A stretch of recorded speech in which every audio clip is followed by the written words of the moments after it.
What's up folks, this is Gung Joe and today I'm back with another video. This time I'm doing something slightly different with my channel.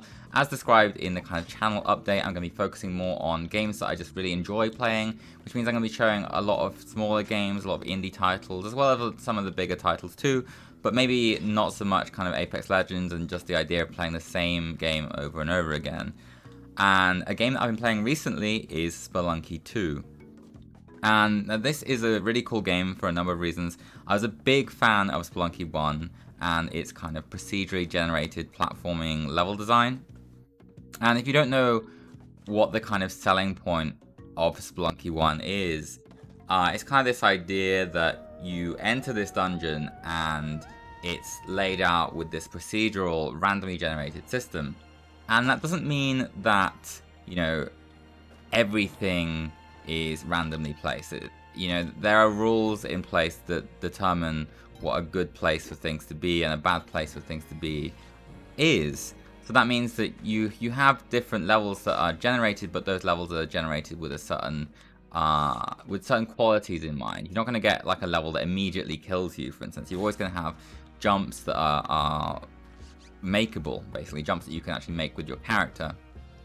And because of that, you get these kind of different level layouts every time, different level structures. Sorry, that bat was a bit touch and go. And you also never get a level that's kind of broken. So you get this opportunity for these like emergent level designs, while at the same time having the generative system curated enough that it's always generating something that is at least somewhat good. Like this level here, like you can see it's persistently challenging me, but it's never impossible. Even there, like I'm surprised I didn't take any damage there, but and that kind of scenario is the result of the procedural system and all of these kind of rule-based AI systems interacting together. So one of the big things in Spelunky is there are a ton of like little hazards and enemies that all have fairly simplistic behaviors. So for instance, this spider, if I run under it and jump, man, that really sucks. I mean, I suck at the game there, because what happened there was the spider falls down when you run under it and jump, and then when I was killing the spider, I shattered the pot and a snake appeared from the pot, which is something that can happen, and something I should have been aware of. It's one of the rules in the game that you have to be aware of. Here, there's a spike trap above. I don't really want to go that way and then take damage, or have the dog take damage, so I used a bomb. It's a lot of like risk-reward based decision making in this game, so I had the opportunity to kind of take the upper route, which would have been riskier. I would have at least taken damage on this dog, and the dog has 4 hit points, I think.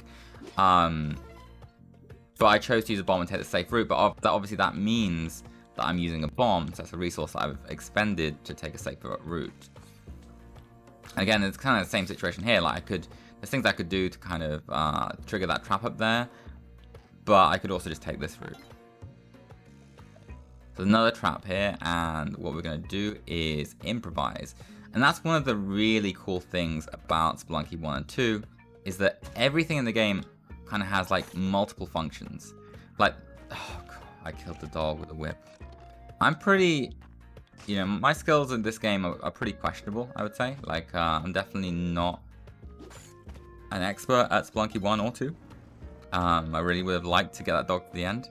But what I was saying before was, you have items in the game, let's say this rock, for instance, and this rock is something that you can obviously throw. So you can throw the rock, and then that, it moves the rock from A to B, and it will also hit enemies in the path. But the rock has other purposes as well. Like a rock can be used to trigger traps, for instance, or a rock can be used to, say, hit one of the pets down from a ledge, which will let you collect it. So there's this idea of these rule-based systems for how items and things work. So there, I just use the rock to kind of trigger a trap. And that kind of improvisation is what makes you feel, I guess, smart while playing the game. Oh my goodness, how could that have gone much worse?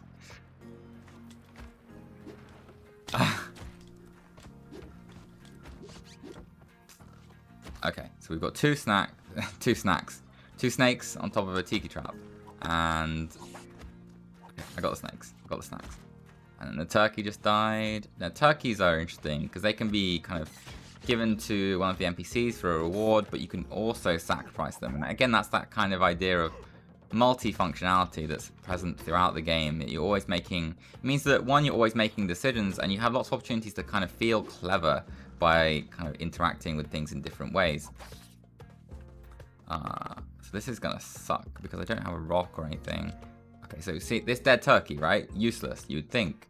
But if I throw a dead turkey down here, then it would set off the trap, but it looks like the trap has already been triggered. And you can mount the turkeys as well. So like just a turkey, for instance, has multiple states, has alive, dead, and I mean that's the two states, I guess. And then each of those states have different uses. Like I can mount the turkey when it's alive. I guess the other state is like being tamed. Like when you first ride it when it's alive, you don't have control over the turkey, so it will just run around frantically. An advantage to using turkeys is that you can double jump.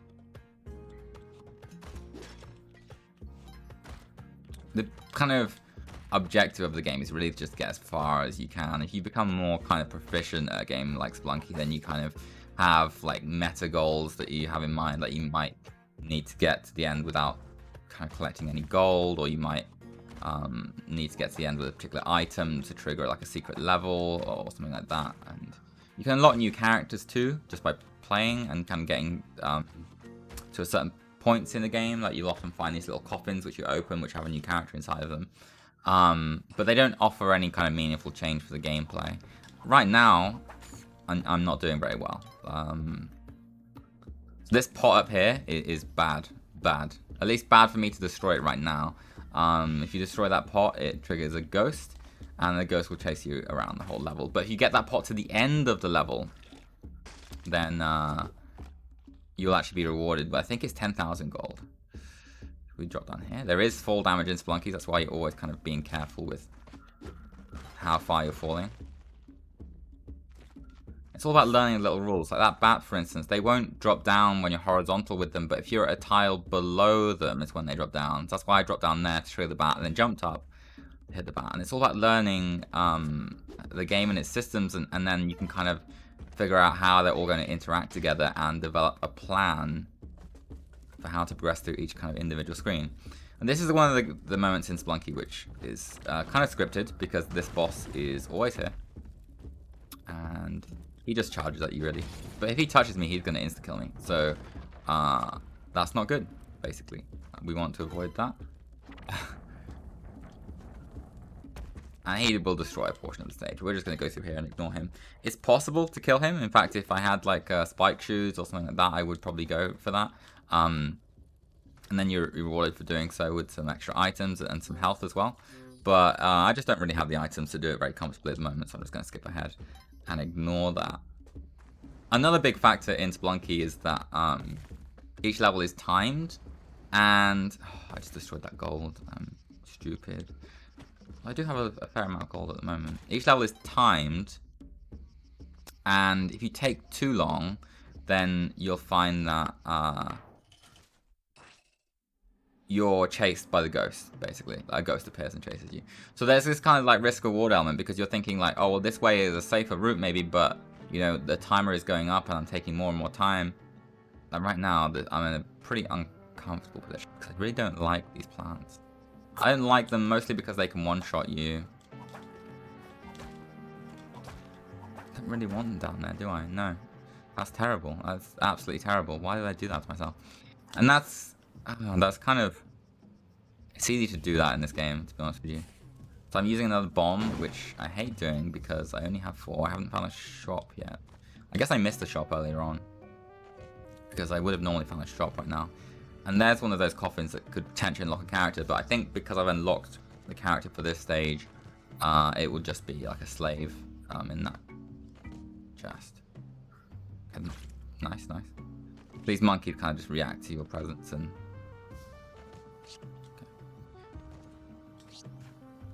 and they try and steal your shit. This guy has got a boomerang, which I'm really not about. Not at all. He could kill me very easily with that. There we go. Just gonna... oh, okay, we found the exit. And we can buy some spectacles, I guess. This is a really kind of crappy shop, to be honest with you. Oh man, I covered up the exit. That really sucks. Right. Okay.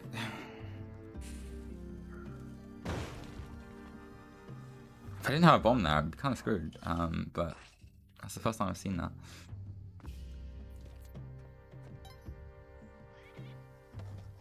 This is a big element of the game too, is there's this kind of like background level inside the level. So you can see here, like, this is a cave that I found in the level, but you can also see that there are other things to uncover inside the level. And this kind of sub-level system is accessible through different points and with different kind of criteria.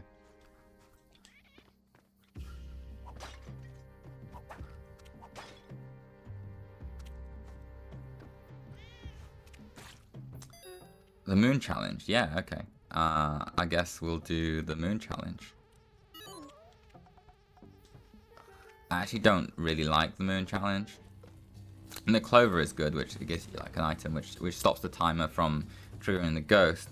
But I find like the moon challenge is this kind of like time-based challenge where you just have to kind of run through here and dig as much as you want to get rewards. Well, it's not time-based actually. I think it's based on the number of times you use the pickaxe. So, like, if you dig too much, then you leave early. But the thing about it is that it's actually pretty easy to the point that I think it doesn't play to this game's strengths in that it's actually you're not really making interesting decisions. You're not really thinking that much about what's going on. The only thing I'm being cautious of here is trying to make sure I don't kind of drop one of those blocks down on my head, because that will actually immediately kill me, I believe. So that's definitely not what I'm about right now. There's the bow down there, so that's what you can kind of get in the moon challenge. That's the ultimate reward, I suppose, is getting the bow. But I don't even like the bow, so like, why would I bother with the moon challenge? Like, I don't know. I'm sure there is like a more important kind of aspect to completing these challenges, because there are multiple challenges, and I maybe if you complete them all, you unlock something more substantial or do something more substantial. I could shoot the bow at her, but then she'd immediately kill me. Okay, so I shot the arrow, and that's an example of how the arrow works. You can recollect it basically, and then it will fall down from wherever you.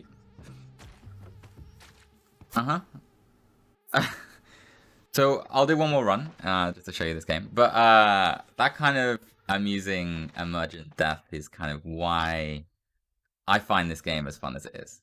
Like I knew what that arrow was going to do. I knew it would drop down, and I still stood underneath it trying to catch it. I don't really understand why. I guess. No, I don't really understand why. I don't really understand what went through my head there. Hopefully we can get a better run going here though, because that was actually pretty bad on several fronts. I just got hit early on, didn't manage to get any of the dogs to the exit, so I was sitting on, what was it, two lives at the end of the first area.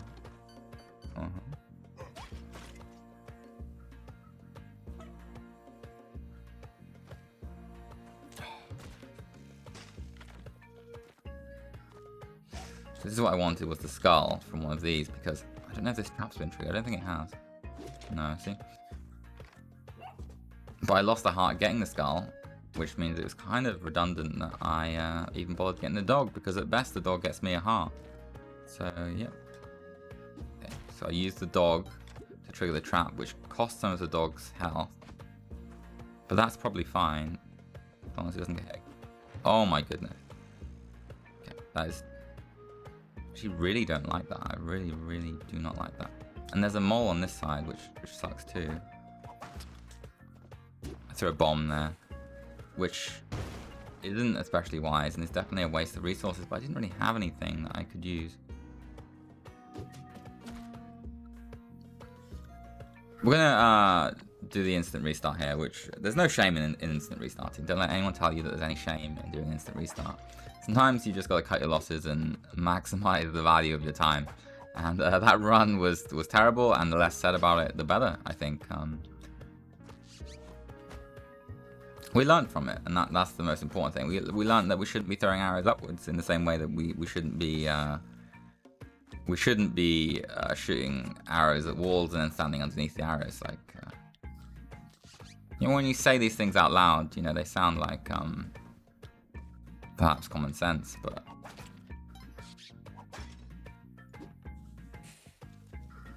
okay. So we've got the mouse, which is our kind of pet for this level. And we're going to get this mouse to the exit this time. We're determined to get the mouse to the exit.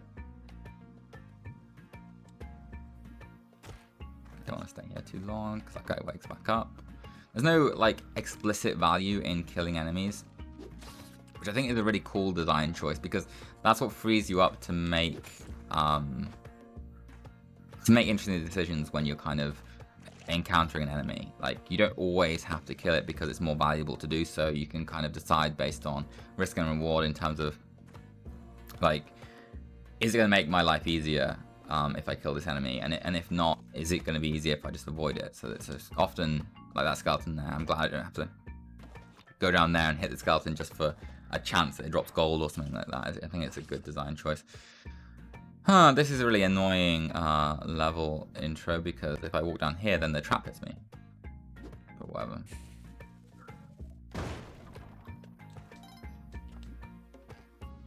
That's why we have bombs.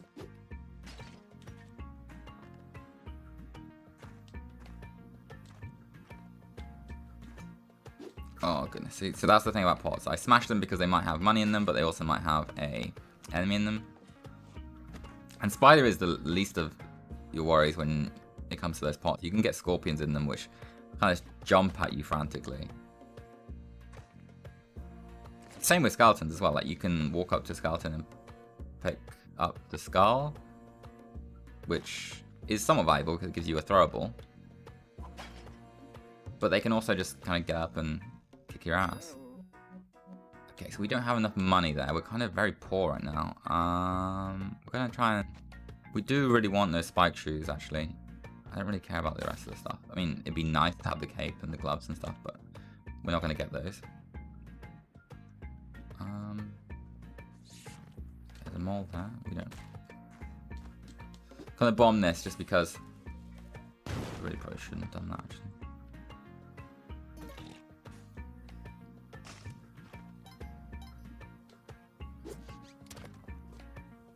Because we're looking for... Oh, we found the mouse. Fantastic, fantastic.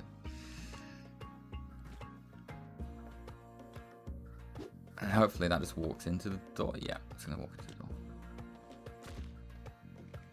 Okay, we've got 4 bombs. I do really want the spike shoes. So I'm going to go all out to get these shoes. There's a chest there. It'll give me some money.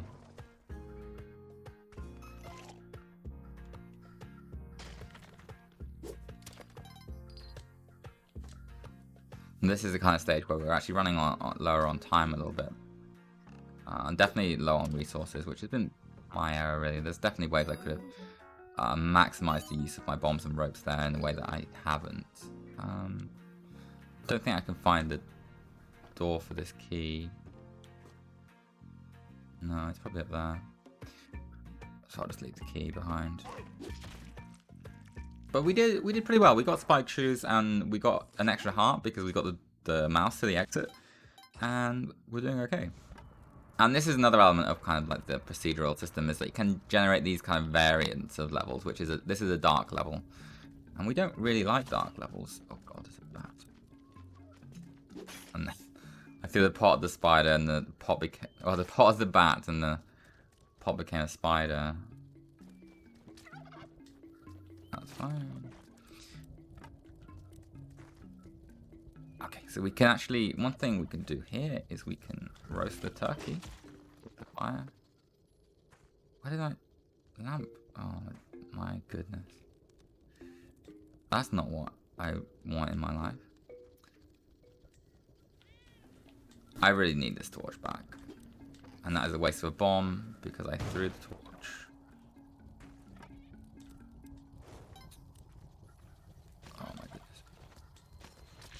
Right, well, we were going to try and set the turkey on fire to turn it into a roast, which would have given us some health. But the turkey, things just didn't go to plan, okay? Like, just the less said about it, the better. Oh my goodness. So this is it's very obviously a trap, isn't it?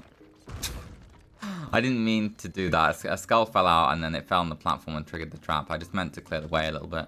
But it is what it is. We drop one here, then the bat appears. Throw the cat. And then there's a trap there, but we're gonna just go right over it. We're very poor again, but we're doing okay actually. Look, I don't think we've taken any damage. So this is a pretty good run so far.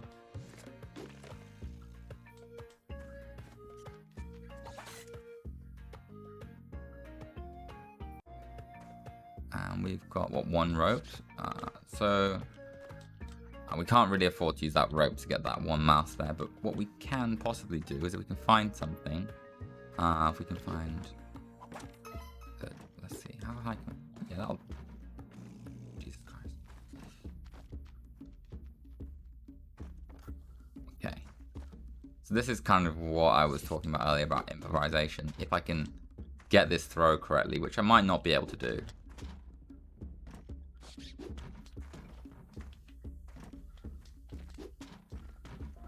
Because it's quite high. Oh, there you go. So now I hurt the mouse. And because of that, the mouse will actually start its walking. Which means that we can get it down from up there without using a rope. And I only have one rope, which I really don't want to use. I would probably leave the stage without the extra heart. I'm going to leave... Okay. I'm going to leave the mouse right here. So that it's safe for a moment. And we've got the spike shoes this time. So we can kill this guy pretty comfortably. It's just a matter of waiting. And we've got time to wait, so.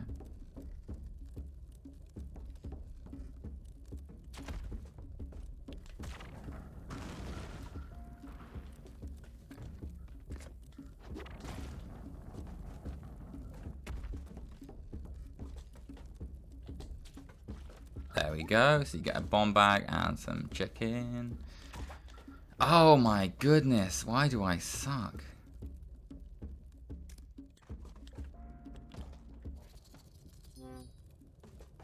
I'm actually doing really well right now. So we haven't been hit, I don't think, and we've got kind of every, well, apart from the turkey incident, we've got every heart that we could have gotten in the game. Ah, no, that's Jesus Christ. Right, so we only lost, we lose one or two there. Oh, and the mouse died. That's one of the really annoying things, and what I should have done is I should have checked this door before I went down as to whether it was safe, because when you have that kind of scenario, you can't... I couldn't have known after I'd gone through the cave what was on the other side, and as soon as I went through the cave on the other side, I was getting hit. So, I don't know. That's kind of one element of the design that I'm not a super fan of, because it doesn't have that kind of... You can't see what's in front of you and plan and react to it. You have to see something maybe a minute ahead of what's in front of you. Like, before you go into the cave, you have to take a mental note of that thing, and then prepare for it. It's definitely my fault that I died, but I don't enjoy it. Well, I didn't die. I mean, my fault that I got hit. So this is a slave, and they are as much of a hindrance as they are a help. Let's notice they... Ooh. So wasps are kind of bad. I've never been through here, so we're going to find out what is in here, and it's probably going to get me killed because... Yeah, it is. I'm going to die.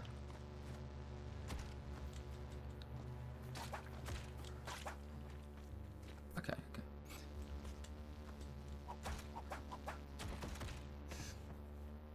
Yeah, so I didn't know the Queen Wasp was in there, and the Queen Bee, and that was the end of my run. But we learned something. Like, what we learned there is that don't go into the wasp's nest without a shotgun or without sticky bombs or without something like that, because I really was just not prepared to take that on. I think I could have killed it with spike shoes actually by kiting it around the room, but I didn't react quick enough just because I didn't know what was in that room.